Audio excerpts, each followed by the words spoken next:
অপলাকে তাকিয়েছি তার চোখে, তাকিয়ে থাকতে পারতাম চিরকাল।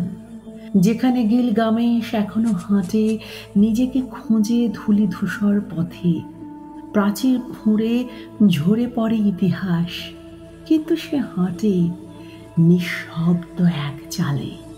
জোড়া চোখ তার প্রাচীন পিরামিড, যেখানে স্তব্ধতা আলোয় গাঁথা।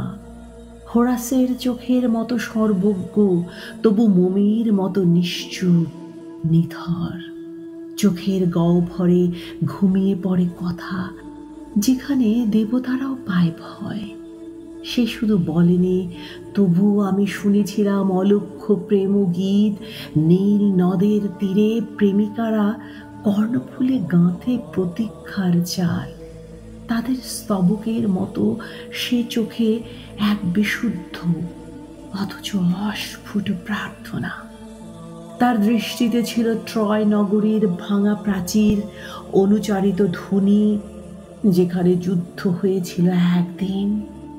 কিন্তু ইতিহাস সে তো শুধুই বাণী, কেবল ধুলো, ছাই, ভাঙা প্রতিশ্রুতি, আর সেই চোখে গলে যাওয়া ব্যথা।